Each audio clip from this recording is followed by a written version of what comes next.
దేవుని పరిశుద్ధ నామానికి మహిమ కలుగుగాక. ఇప్పుడు వచ్చిన మీ అందరికీ వందనాలు, అలాగే నూతన సంవత్సరపు శుభాకాంక్షలు తెలియజేస్తున్నాను.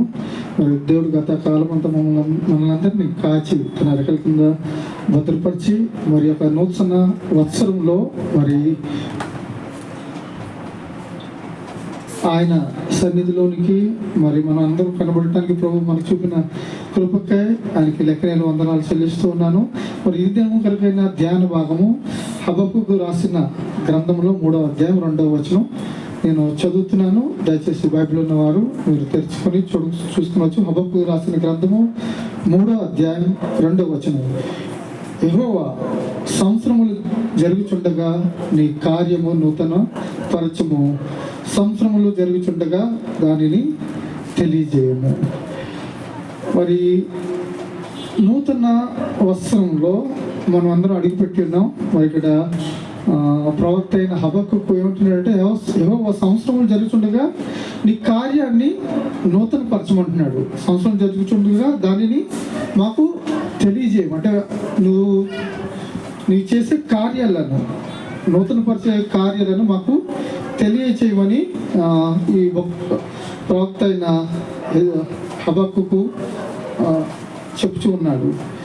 మరి నూతన సంవత్సరం అంటే ఏమిటి? క్రొత్త సంవత్సరం అంటే మరి క్రొత్త సంవత్సరం ఏదైనా క్రొత్తగా ఉంటుందా? నిజానికి మరి ఏంటి కొత్త సంవత్సరం ఉన్న విశిష్టత? మరి ప్రసంగి రాసిన గ్రంథం 1వ అధ్యాయం 9వ వచనంలో ఏం రాయబడిందంటే, మునుపు ఉండినదే ఇక ఉండబోవును, మునుపు జరిగినదే ఇక జరగబోవున్నది, సూర్యుని కింద నూతనమైనది ఏదీ లేదు. మరి నూతనమైనది ఏదీ లేనప్పుడు మరి ఎందుకు ఈ నూతన వస్త్రాన్ని, నూతన సంవత్సరాన్ని మనమందరం జరుపుకుంటున్నాం? మరి ఇక్కడ ప్రవక్త అయిన హబక్కుకు మరి సంవత్సరాలు జరుగుతుండగా నూతనంగా నీ కార్యాలను మరి మాకు జరిగించు, మాకు తెలియజేయని అంటూ ఉన్నాడు. మరి సూర్యుని కింద ఏది నూతనం కాదండి. లెక్క నిజానికి మనం ప్రాక్టికల్గా ఆలోచిస్తే కొత్త సంవత్సరంలో క్యాలెండర్ తప్ప ఏది మారదు. ఇంట్లో అన్నీ అవే ఉంటాయి. ఒక క్యాలెండర్ ఉంటే మారుతుంది, ఎందుకంటే ఆ పాత క్యాలెండర్లో తారీఖు తప్పులు ఉంటాయి, మరి కొత్త క్యాలెండర్లో కొత్త తారీఖులు ఉంటాయి. కానీ ఇక్కడ మరి బైబిల్లో చాలా విషయాలు రాసి ఉన్నాయి. ఈ కొత్త సంవత్సరం ఏమిటి అసలు?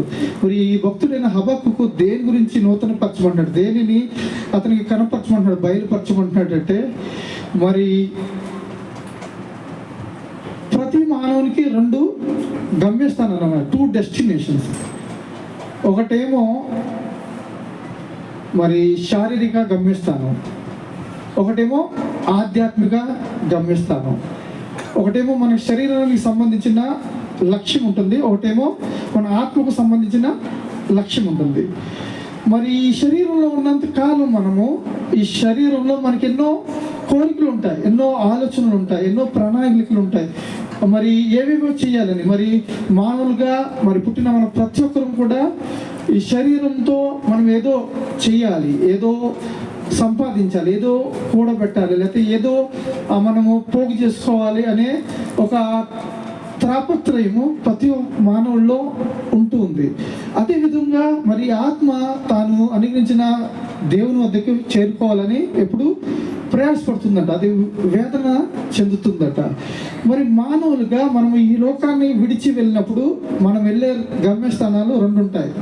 ఒకటి ఒకవేళ మనము దేవుని చిత్త ప్రకారంగా జీవిస్తే ఆయన రాజ్యంలో ప్రవేశిస్తాం, లేకుంటే మనము విడనాడబడే గుంపులో మనం ఉండిపోతాం. అయితే ఈ యొక్క ప్రవక్త హబక్కుకు ఏమంటున్నాడంటే, సంవత్సరములు జరుగుచుండగా బయట సంవత్సరములు జరుగుచుండగా నీ కార్యాన్ని జరిగించమంటున్నాడు. నీ కార్యమును నూతన పరచుము, మరి దానిని మాకు తెలియజేయమంటున్నాడు. మరి ఏంటి నూతన పరచబడాలి, ఏమి తెలియపరచబడాలి? మరి ప్రకటన గ్రంథము 21వ అధ్యాయం 5వ వచనంలో ఏం రాయబడి ఉందంటే, అప్పుడు సింహాసనసీనుడైన వాడు ఇదిగో సమస్తమును నూతనమైనవిగా చేయుచున్నానని చెప్పాను.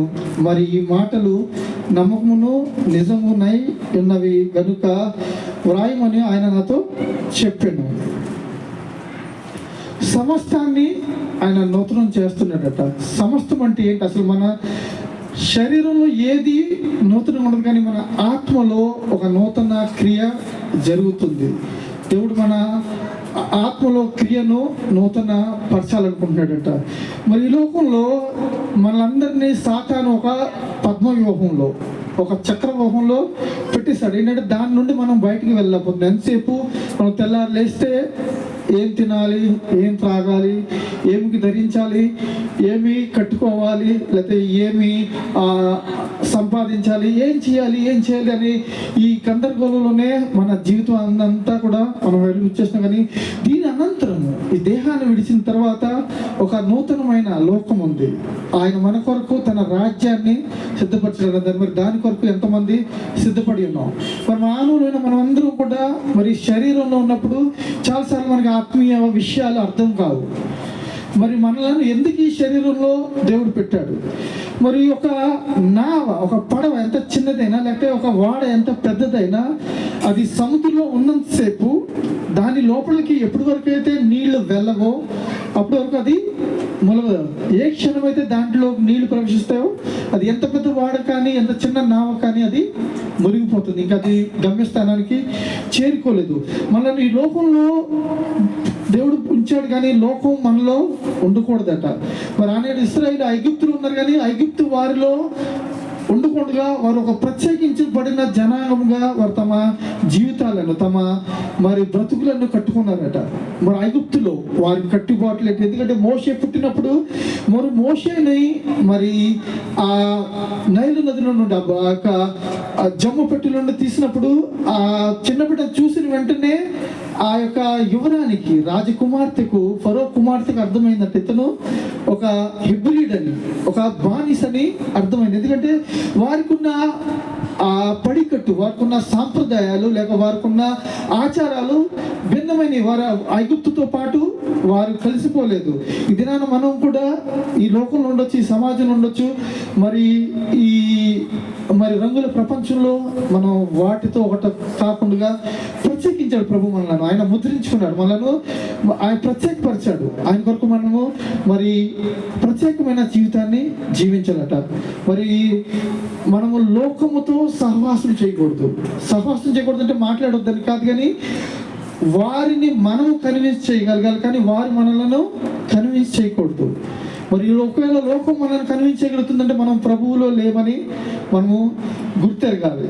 మరి ఇక్కడ హబక్కు కథ అంటాడు, సంవత్సరాలు జరుగుతుండగా మరి అనేక సంవత్సరాలు మన జీవితాల్లో మనం గడిపేస్తాం. మరి బహుశా మరి మన యొక్క ఆధ్యాత్మిక జీవితాన్ని మనం ఇంకా కట్టుకోలేకపోతే, ఇంకా మన యొక్క ఆధ్యాత్మిక మరి నివాసాన్ని మనం స్థిరపరచుకోలేకపోతే ఇప్పుడైనా సమయం, ఈ సంవత్సరమైనా మరి నూతనమైన క్రియ మన జీవితాల్లో జరగాలని మనం ప్రభువును కోరుదాం. మరి ఎన్నో సంవత్సరాలు వస్తుంటే వెళ్ళిపోతే మనకి తెలీదు. మనం నిన్నటి వారము, రేపు మనది కాదట. ఈ యొక్క ఆయువు మరి గట్టి పువ్వు అంటేది, నీటి బుడగ లాంటిది. మరి ఈ యొక్క మనకిచ్చిన ఈ కొద్దిపాటి సమయంలోనే, కొద్దిపాటి జీవితంలోనే మనము మన యొక్క నివాసాన్ని స్థిరపరచుకోవాలి, మన యొక్క మార్గాలను స్థిరపరచుకోవాలి, మన యొక్క గమ్యస్థానాన్ని మనము ఎంచుకోవాలి. మరి మన యొక్క పరుగు ఏ వైపు ఉంది? మరి మనం కూడా ఈ లోకంతో పాటు మరి చక్రవ్యూహంలో ఉన్నామా, పద్మవ్యూహంలో ఉన్నామా? మరి చాలాసార్లు మనము మన ఇరుగు పొరుగు వారితో, మన బంధువులతో, ఈ లోకస్తులతో మనము చాలాసార్లు కంపేర్ చేసుకుంటుంటాం. వారితో మనము పోల్చుకుంటుంటాం. మరి వారికి కారు ఉంది, మనకి కారు లేదు. వారికి మంచి ఉద్యోగం ఉంది, మనకు మంచి ఉద్యోగం లేదు. వారికి మంచి మరి ఇల్లు ఉంది, మనకి మంచి ఇల్లు లేదు. లేకపోతే వారికి మంచి అన్నీ అవి ఉన్నాయి, ఇవి ఉన్నాయని. కానీ ఈ లోకంలో మనకి వాటి కొరకు మనం ప్రభు పెట్టలేదు. మనకి ఏ అవసరం ముందుగానే తెలుసట. మరి ఈ మధ్య కొంతమంది సేవకులు కొంచెం ధైర్యంగా వాక్యం చెప్తున్నారు. మరి ఇదివరకు ఏంటంటే సేవకులు వాక్యం ఏం చెప్పారంటే, దేవుడు దీవిస్తాడు, మీకు కారు ఇస్తాడు, మీకు బండి ఇస్తాడు, ఇల్లు ఇస్తాడు. ఏవో ఆశీర్వాదాల గురించి చెప్తున్నారు. కానీ ఈ మధ్య పాపం మరి దేవుడు వారితో మాట్లాడుంటాడు, బాబు మీరు ప్రసంగాలు మార్చండి అని. ఈ మధ్య వారు కొంచెం మార్చారు వాక్యాన్ని, అంటే బోధించే విధానాన్ని వారు అంటలేదు. ఎందుకంటే ఒక కారు ఇచ్చినప్పుడు మనము అది దేవుడు మనకు ఏదో అవసరత గురించి ఇచ్చాడు, కానీ అది మనం దీవెనగా మనం చూసుకోకూడదు అంటారు. ఎందుకంటే ఒకవేళ కారు అనటమే దీవెన అనుకుంటే మనకంటే మరి అన్నిటికీ ఇంకా ఎక్కువ కార్లు ఉన్నాయి, మరి వారు ఇంకా ఎక్కువ దీవించబడ్డారా? మనకి ఏది అవసరమో అదే ప్రభు అనుగ్రహిస్తాడట. చాలాసార్లు మనం ఇల్లు లేదని బాధపడే వాళ్ళు ఉంటాం. చాలాసార్లు మనకి ఆస్తులు లేవని, మరి ఐశ్వర్యం లేదని, మంచి జీవితం లేదని మనం చాలాసార్లు బాధపడుతుంటాం. అందుకని బైబిల్లో మరి భేద లాజరు గురించి రాయబడి ఉన్నది. మరి అతను తన జీవితంలో ఎప్పుడు కూడా అతను కంప్లైంట్ చేయలేదట, నాకు ఎందుకు ఈ జీవితాన్ని ఇచ్చావు. మరి కురుపులతో ఉన్నాడట, అతని శరీరంలో గాయాలు ఉన్నాయట, కురుపులు ఉన్నాయట, ఎచ్చి కుక్కలు నాకుతున్నాయట. మరి ఆ ధనవంతుడు భోజనం బల్ల నుంచి పడిపోయిన ఆ రొట్టె ముక్కలు మరి ఎప్పుడైతే పారేస్తున్నారో ఆ చెత్త కుప్పల నుంచి తీసుకుని తింటున్నాడట. అయినా కూడా ప్రభువుని స్తుతించాడు. అతను అబ్రహాము రొమ్మన ఆనుకున్నాడు. మరి దేవుని రాజ్యంలోనికి కొనుక్కోబడ్డాడు. మరి ఈ లోకంలో మనం అన్ని భోగాలు అనిపించి, ఐశ్వర్యం అనిపించి, మరి అన్ని ఉన్నత స్థానాల్లో ఉండి మన యొక్క ఆత్మను కోల్పోతే ఏమి లాభం? ఈ సర్వలోకం సంపాదించుకుని మన యొక్క ఆత్మను మనం కోల్పోతే మనకి ఏమి లాభము?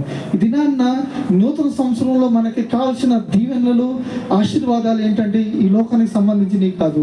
ప్రభు నూతన క్రియ నా చెయ్యి, నా జీవితంలో నూతన కార్యము ప్రారంభించు, అవి జరిగించు, అవి నాకు తెలియపరచు, నేను నీ రాజ్యంలో చేరాలి. మన యొక్క డెస్టినేషన్ ఒకటే, మన యొక్క గోల్ ఒకటే ఉండాలి. ప్రభువా, నేను ఈ సమయంలో నేను ఈ లోకాన్ని విడిచిపెడితే నేను నీ రాజ్యంలో చేరిపోవాలి. ఇప్పుడు మీకు చెప్తాను, మనం ఇప్పుడు జీవించున్న కాలము టెక్నాలజీ ఎంత అడ్వాన్స్ అయిందంటే, ఇప్పుడు మనం ఏఐ ఒక ఎరాలో ఉన్నాం, అంటే ఏఐ శకంలో ఉన్నాం. ఏఐ అంటే ఆర్టిఫిషియల్ ఇంటెలిజెన్స్. ఒక మనిషిని, నా డీపీ చూసుంటారు మీరు, అది నా ఫోటో కొంచెం దాన్ని మార్ఫింగ్ చేశారనమాట. యాక్చువల్ అది నా బాడీ కాదు, నా 2 నెంబర్లో ఆ ఫోటో నాది కాదు. చాలామంది నేను వయసులో ఉండగా నా ఫోటో పెట్టుకున్నానేమని. అంటే ఏ టెక్నాలజీ ఎలా ఉంటుందంటే మానవులను మోసపరచగలదు అనమాట. ఇప్పుడు రానున్న కాలంలో ఎవరిని మనము నమ్మలేము. మనకు వచ్చే కాల్స్ కూడా, ఇప్పుడు ఈ మధ్య రీల్స్ వస్తున్నాయి. ఒక పాప ఎక్కడి నుంచో కాల్ చేసి, నేను నా ఫోన్ పోగొట్టుకున్నాను, నా పర్స్ పోగొట్టుకున్నాను, డబ్బులు పంపించండి అని వాళ్ళ మమ్మీ డాడీ ఫోన్ చేస్తుంది. అయితే వాళ్ళు మరి ఇది ఎవరి నెంబర్ అంటే, నా ఫ్రెండ్ నెంబర్ నుంచి చేస్తాను, ఈ నెంబర్కి పంపించండి తొందరగా అని చెప్తుంది. వాళ్ళు ఈలోగా పంపించడానికి కంగారు పడుతూ ఉంటుంటే ఆ అమ్మాయి ఇంటికి వచ్చేస్తుంది. ఇదేంటమ్మా నువ్వు ఇప్పుడే కదా ఫోన్ చేస్తుంటే అది నేను కాదని ఈలోగా ఎవరైతే ఆ ఫేక్ కాల్ చేశారో వాళ్ళు ఆ ఫోన్ని కట్ చేసేస్తారు. అంటే మనం జీవించే ప్రపంచము ఈరోజు ఎలా ఉందంటే, ఒకరినొకరు మోసం చేయటమే మనము విజ్ఞానం అనుకుంటున్నాం. ఇది అందుకని ఆయన అక్రమము విస్తరించడం వలన అనేకుల ప్రేమ చల్లారిపోతుందంట. ఇంకా మన తల్లిదండ్రుల కాలంలో అంత అక్రమం లేదు, ఇప్పుడు పెరిగింది. ఇది ఏ స్థితికి వెళ్ళిపోతుందంటే, అంటే ఇది ఎంతగా ముగ్గిపోతుందంటే, పరిపక్వం అయిపోతుందంటే ఎవరిని నమ్మలేమన్నమాట. ఎవరిని నమ్మలేని పరిస్థితికి వచ్చేస్తుంది. మొన్న ఫోన్లో మెసేజ్ వచ్చిందనమాట, 172 రూపాయలు, 176 రూపాయలకి స్మార్ట్ వాచ్ అని.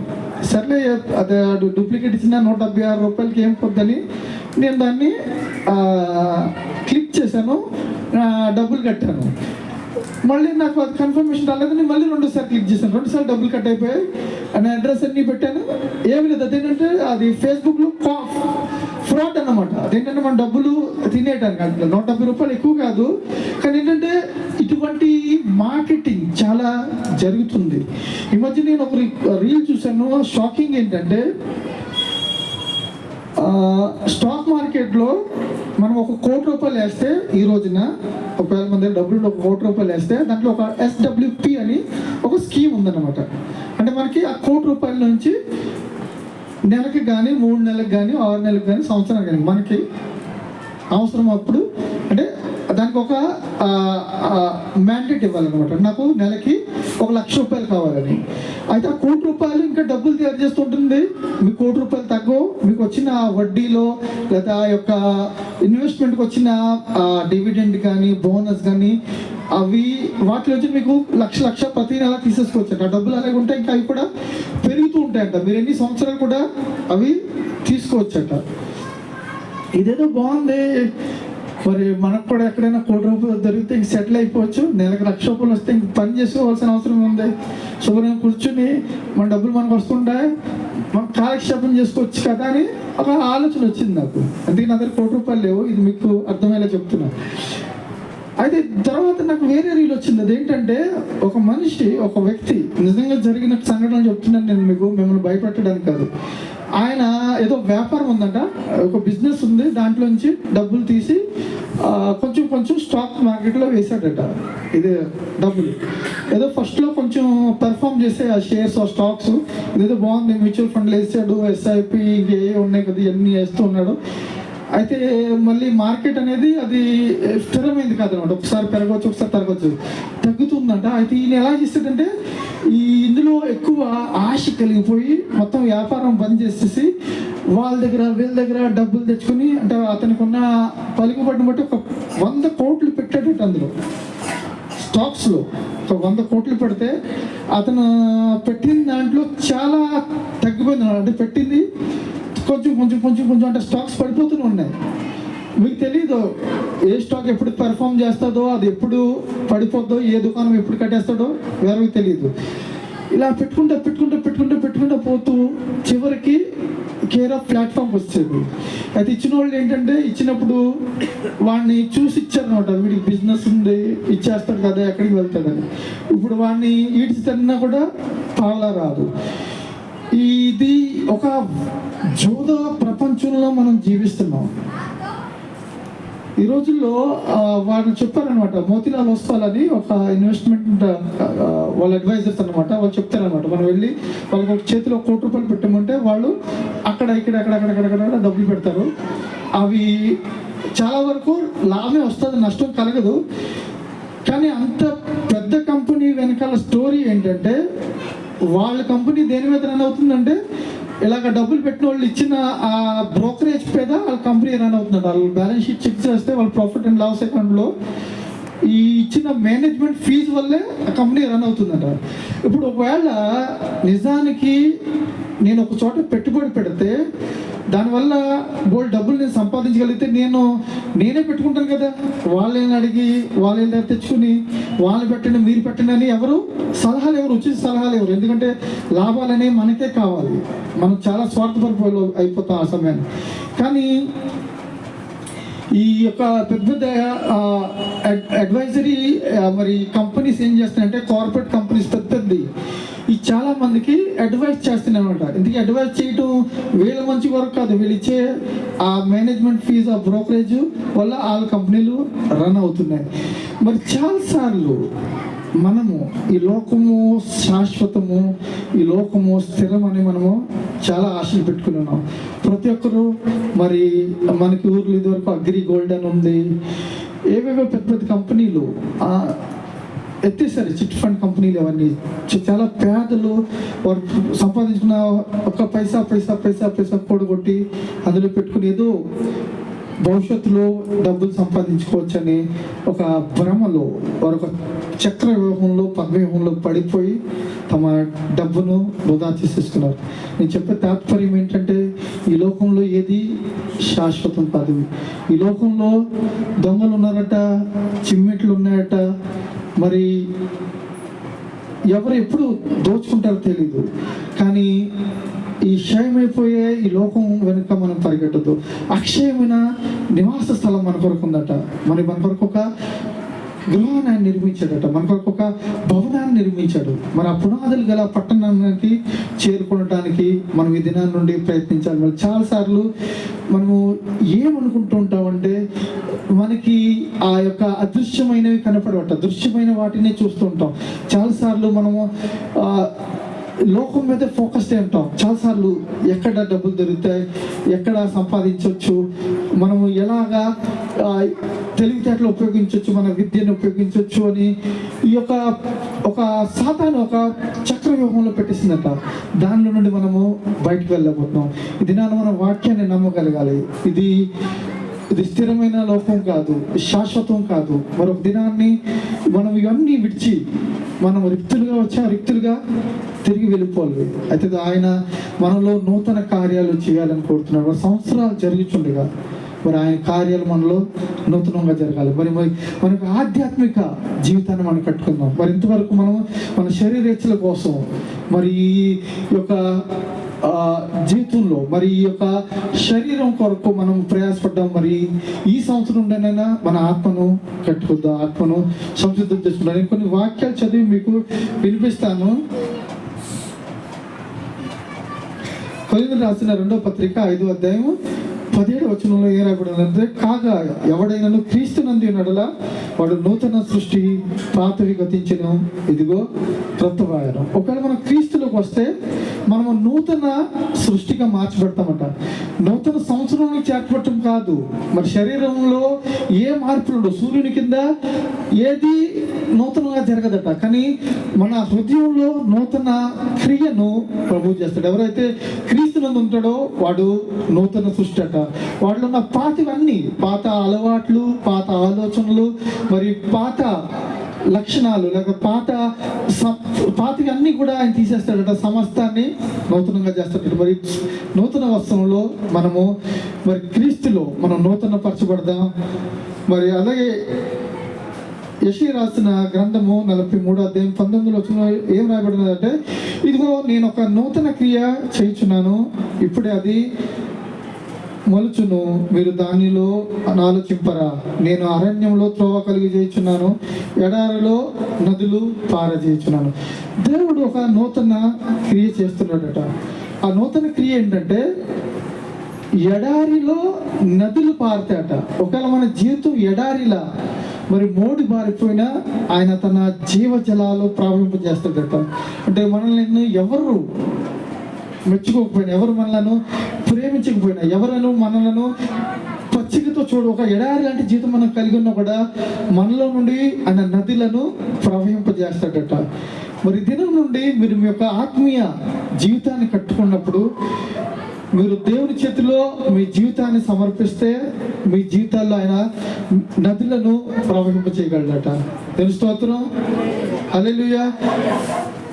హెజ్కేలు రాసిన పత్రిక గ్రంథము 36వ అధ్యాయం 26వ వచనం చదువుతున్నాను.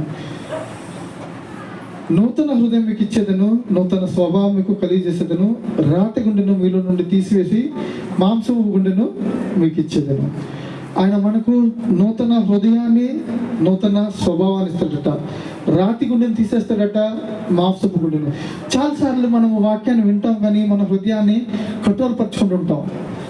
వాక్యాన్ని మనం అంగీకరించాం. చాలాసార్లు మనకున్న పరిస్థితులను బట్టి మనము దేవుని వాక్యానికి విధేయులు కాలేము. చాలాసార్లు మనకున్న పరిస్థితులను బట్టి మనము దేవుని వాక్యాన్ని విశ్వసించలేకపోతున్నాం. కానీ అయితే ఈ నూతన వస్త్రంలో ఆయన మనలను నూతన హృదయాన్ని ఇస్తాడట, మరి నూతన మనసు ఇస్తాడట, మరి రాతి గుండెని తీసేస్తాడట. మరి దినం నుండి మనం ప్రార్థించాలి, ప్రభు నాకు మాంసపు గుండెని, రాతి గుండెను తీసివే, నిన్ను చూడగలిగే కనులు నాకు దయచేయి. మరి చాలాసార్లు కొత్త సంవత్సరంలో చాలామంది ఏం చేస్తారంటే, కొత్త సంవత్సరం ఎలా ఉంటుంది, కొత్త సంవత్సరం ఈ సంవత్సరం ఎలా ఉంటుంది, సంవత్సరం ఎలా ఉంటుంది. మరి కొంతమంది అయితే రాశి ఫలాలు చూసుకుంటారు. మరి సంవత్సరంలో మాకు ఏమన్నా మరి పట్టుకున్న ఏమన్నా బంగారం అయిపోద్దా, ఏంటి ఏంటి ఏంటి ఏంటి ఏంటి కొత్త సంవత్సరం ఏమో అనుకుంటుందట. కనీసం ఈ సంవత్సరం అయినా బాగుపడ్డో వీడు బతికింతేనే ఇంకా ఏమైనా మారతాడా అని కొత్త సంవత్సరం అనుకుంటుందట. దేవుని స్తోత్రం, హల్లెలూయా. మరి మనము మానవుకున్న బలహీనత ఏంటంటే అన్ని మార్పులు వాడు తప్ప అన్నీ వాడికి మారాలి. కానీ వాడు మారాలని ఎప్పుడు అనుకోడు. ఏ సమయం అయితే వాడు మారతాడో అన్నీ నూతనంగా కనపడదండి. దేవుని స్తోత్రం. మొదటిగా మారవలసింది మన హృదయం. మనం ఇప్పటి వరకు మన హృదయాల్లో మార్పు రాదు. పచ్చకామరులు ఉన్నవాడికి లోకం అంతా పచ్చగా కనపడినట్లు మన లోకంలో ఏది మంచిగా చూడలేము అనమాట. అన్నీ చెడ్డగానే కనపడుతుంటాం. మరి మన హృదయం మారాలి. రాతి గుండెని తీసేసి ఆయన మాంస గుండె వేస్తాడట. మరి నూతన వస్త్రంలో మన పరుగు ఎటువైపు ఉంది? మరి మన యొక్క గమ్యస్థానాన్ని ఏమి ఎంచుకున్నాము? మనం మన శరీరంలోనే ఈ యొక్క పాపంలోనే మన జీవితాన్ని ముగించేద్దామా, లేక ఆ పునాదులు గల పట్టణం నాకు మరి ఆ యొక్క ఆధ్యాత్మిక జీవితాన్ని కట్టుకొని ఆయన రాజ్యంలోనికి వారసులు కాగలటానికి మనం ప్రయాసపడదామా?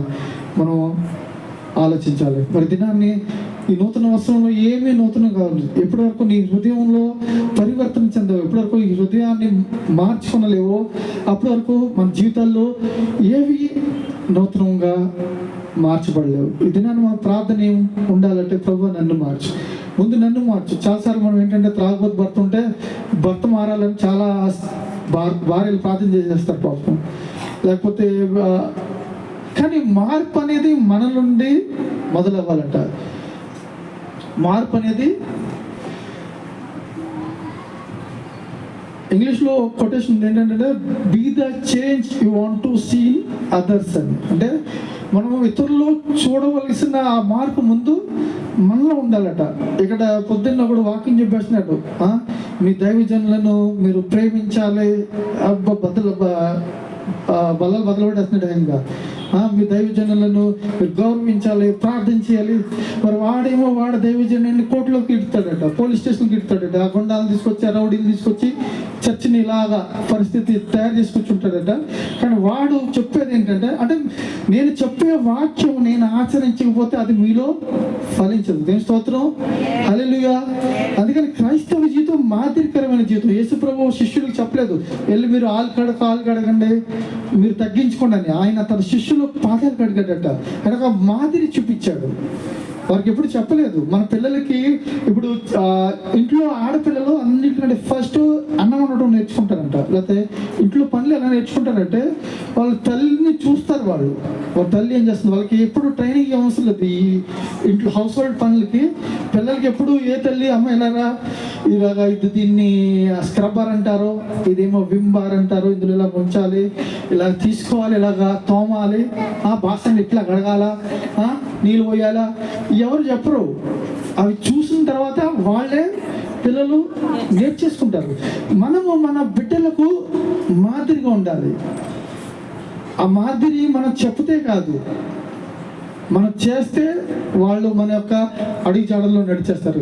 క్రైస్తవం అనేది అందుకని యేసు ప్రభు మనకు ఒక మార్గదర్శనం ఇచ్చేళ్ళాడు. ఆయన ఒక చెంప మీద కొడితే రెండో చెంప చూపించమన్నాడు. ఆయన చెప్పలేదు ఆ మాట.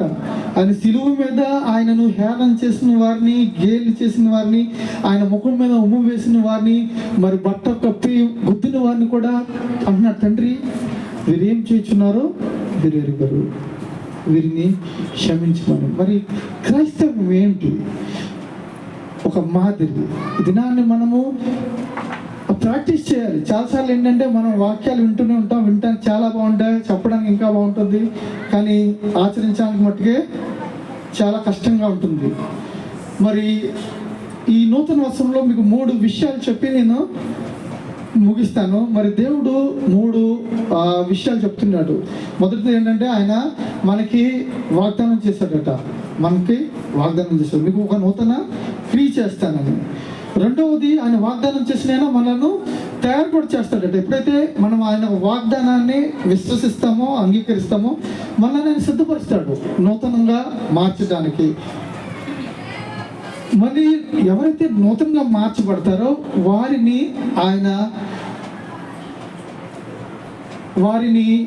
అగ్రస్థానంలో పెడతాడట. అంటే ఆయన ఇష్టానికి లోబడే వారికి ఆయన గురించిన మరి ప్రత్యక్షతను వారికి బయలుపరుస్తాడట. చాలాసార్లు ఈ లోకంలో వచ్చే సమస్యలు అవి మనం కొని తెచ్చుకుంటూ ఉంటాం చాలాసార్లు. ఇప్పుడు సపోజ్ నాకు షుగర్ ఉందనుకోండి, లేకపోతే బీఫ్ ఉందనుకోండి, దానికి కారణం ఏంటంటే నా లైఫ్ స్టైల్ అనమాట. అంటే నేను విచ్చలవిడిగా ఏదో పడితే తినేసి బాగా ఏదో ఆలోచించేసుకుని అన్ని నెత్తి మీద పొరిపేసుకున్నాను అనుకో, అది సహజంగానే అది ఓవర్ స్ట్రెస్ అయిపోయినప్పుడు ఇవన్నీ వీటిలో దారి తీసేస్తుంది. ఇది మీకు అర్థం అవ్వాలంటే ఏం చేయాలంటే, దేవుడు యోనాతో అన్నాడంటే, బాబు నువ్వు నినివే పట్టణానికి వెళ్ళు, అక్కడ ప్రజలు నశించిపోతారు, వారికి వెళ్ళి నువ్వు సువార్తను ప్రకటించినానా అంటే వాడు ఏం చేసాడట, తార్షీషు వాడు పట్టుకున్నాడట. అంటే దేవుని కంటే వాడు కొంచెం తెలివితేటలు ఎక్కువ అనిపించాడు. అంటే అక్కడ జనాలు వినరు, వాళ్ళు మంచి వాళ్ళు కాదు దాన్ని కొట్టేస్తారని వాడికి భయం వేసి వాడు తార్చీసు వాడు ఎక్కిస్తాడట. ఇప్పుడు జరిగిన విషయం ఏంటంటే ఆ వాడలో అక్కడ సముద్రంలో అలజడి రేగిందట, తుఫాన్ రేగిందట. అయితే ఆ వాడలో ఉన్న అందరికంటే వీడు ఒక్కడికే తెలిసింది ఇది నా వల్లే జరిగిందని. ఎందుకంటే ఏదైనా అంటే మనుషులు వారు చేసిన దాన్ని బట్టి వారి క్రియలు వారిని వెంటాడతాయట. వాడికి అర్థమైపోయింది నా వల్లే అని. అక్కడ వారు సీట్లు వేసుకుంటుంటే వాడి పేరు వచ్చిందట. అయితే వాడు ముందే చెప్పేశాడు ఇది నా గురించి వచ్చింది, నన్ను చేతులు కాళ్ళు కట్టి పడేస్తే ఇది నెమ్మలం అయిపోద్ది, ఈ సమస్యకి నేనే కారణం అని. ఇప్పుడు ఆ యొక్క యోన తన జీవితానికి సమస్య కాదు, ఇతరులకు కూడా సమస్య అయిపోయాడట. ఈ దినాన లోకంలో క్రైస్తవులు మరి యేసు ప్రభుని నమ్మకపోవటానికి ఇతరులు అన్యులు దానికి 2 కారణాలు అంట. మొదటి కారణం ఏంటంటే వారు క్రైస్తవుల్ని చూసుంటారట. మీరు బాగా వినండి, లోకం యేసు ప్రభుని తెలుసుకోకపోవడానికి కారణం ఏంటంటే వారు నిజంగా క్రైస్తవుల్ని చూసుంటారట. రెండో కారణం ఏంటంటే వాళ్ళు క్రైస్తవుల్ని చూసుండొచ్చంట. ఇదేంటి చూస్తే మారలేదు, చూడకపోయినా మారలేదు, ఇదేంటి కొంచెం అర్థం కాలేదు చెప్పండి అన్నారు అనుకోండి. ఒక వ్యక్తి దేవుని దగ్గర ఆకర్షించబడాలన్నా లేకపోతే దేవుని నుండి దూరంగా వెళ్ళిపోవాలన్నా మనమే కారణం. చాలాసార్లు మనం ఇతరులను దేవుని వద్దకు నడిపించే వారికి ఉంటాం, లేకపోతే దేవునికి మనం మధ్యన అడ్డుబండలు అయిపోతామంట. చాలాసార్లు లోకం దేవుని కంటే ముందు మనల్ని చూస్తుంది, మీరు ఇలా నమ్ముకున్న వాళ్ళ పరిస్థితి ఏంటి, మీరు ఎలా ఉన్నారు. మన జీవన విధానము వారిని ప్రభావితం చేయాలి. మనం ఏ విధంగా జీవిస్తున్నాం, మనం చదివేది ఒకటి, వినేది ఒకటి, చెప్పేది ఒకటి, చేసేది ఒకటి, వీటికి మిస్ మ్యాచ్ అయిపోయింది. నువ్వు పోలికలు లేవనుకో ఎవరు దేవుని నమ్మరు. ఎందుకంటే వాళ్ళకి తెలుసు బాబా అందరూ చేసేది ఇదే, చెప్పేది శ్రీరంగ సూత్రాలు అంటారు కదా, ఆ విధంగా ఉంటుంది మన జీవితాలు. మనం ఏది మాట్లాడుతున్నామో, మనం ఏది విశ్వసిస్తున్నామో అందుకని మనం చేపట్టే దానిని గట్టిగా పట్టుకోవాలంటే ఎవరు దానిని అపహరించకూడదట. మరి దినాన్ని అనేకులకు మనము అట్టుబండలుగా ఉన్నామా, లేక అనేకులను మాదిరిగా ఉండి క్రీస్తు నద్దకు తీర్చే వారిగా ఉన్నామా? మరి నూతన సంవత్సరంలో ఒకవేళ మన పాత అలవాట్లు లేక మన పాత స్థితులు మనం విడిచిపెట్టి నూతన సంవత్సరంలో మరి మనము ఆ అడ్డుబండలు తొలగించే వారిగా ఉండాలని ప్రభు మనలను కోరుతున్నాడు.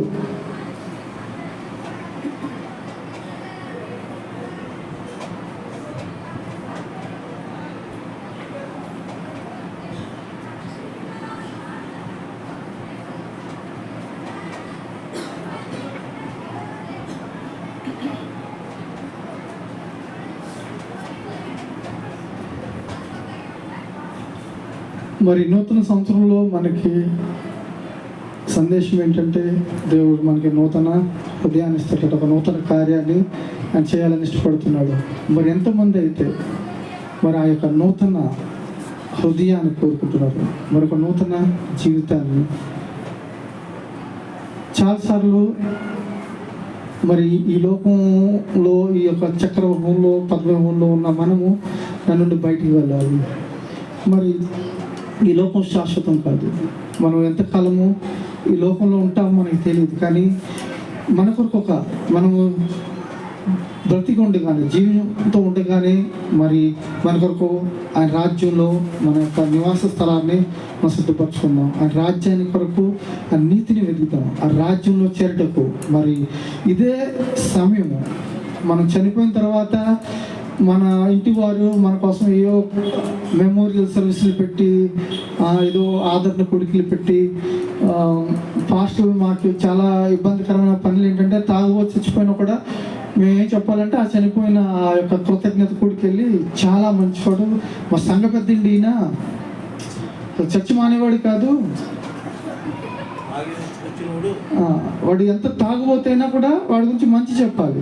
అంటే వాడి పాపంలో మాకు మళ్ళీ కొంత భాగస్వామ్యం అన్నమాట. అటువంటి జీవితాలు ప్రభుకు ఇష్టం లేదు. ప్రభు మనలను మన వ్యక్తిగత జీవితాలు చూస్తున్నాడు. ఇదేదో పబ్లిక్లో నేను మైక్ పట్టుకుని చాలా బాగా మాట్లాడచ్చు, కానీ నా యొక్క వ్యక్తిగత జీవితాన్ని ప్రభు చూస్తున్నాడు, మీ వ్యక్తిగత జీవితాన్ని చూస్తున్నాడు. ఈ నూతన సంవత్సరంలో ఒక దేవుడు మీకు పట్ల ఒక నూతన క్రియ చేయాలనుకుంటున్నాడు. ఆయన ఎడారిలో సెలయేరులను పారాలు చేయాలని, నదులను పారాలు చేస్తాడట. మీ జీవితం మోడి మారిపోయినా ఆయన చిగురింపు చేస్తాడట. మరి ఒక చిన్న దృష్టాంతం చెప్పి ముగిస్తాను. ఆయన యేసు ప్రభు ఒక చిన్న దృష్టాంతం చెప్పాడు. ఆయన ఒక తోటలోకి వెళ్ళాడట. అది అంజూరపు తోటట. ఆయన వెళ్ళి చూస్తే ఒక ఫలం కూడా లేదట. సంవత్సరం అయింది, 2 సంవత్సరాలు, 3 సంవత్సరాలు, ఏమీ ఫలాలు కలపట్లేదు. చెట్లు మట్టి చాలా పచ్చిగా ఉన్నాయి. అయితే వెళ్ళి అంటున్నాడట, ఎందుకు ఈ యొక్క నేలను సారాన్ని పాడు చేస్తున్నారు, చెట్లు నరికేయమని చెప్పాడట తోటమాలతో. అయితే తోటమాల అంటున్నాడట, అయ్యా ఇంకొక సంవత్సరం నేను వాటి వేరు మొదలు తవ్వి ఎరువు వేసి నేను నీళ్లు పెడతాను, ఇంకా ఒక్క సంవత్సరం అయినా గడువి అవి కాయలు ఫలిస్తాయి. మరి మనము మన జీవితంలో చాలా సమయాన్ని మనం వృధా చేస్తాం, చాలా సమయాన్ని పాడు చేస్తాం. మరి ఆయన మనకి ఇంకొక నూతన సంవత్సరాన్ని ఇచ్చాడేమో. బహుశా ఇంకెంతకాలం మన చేతిలో ఉందో, మన ముందు ఉందో మనకు తెలియదు. మనము మన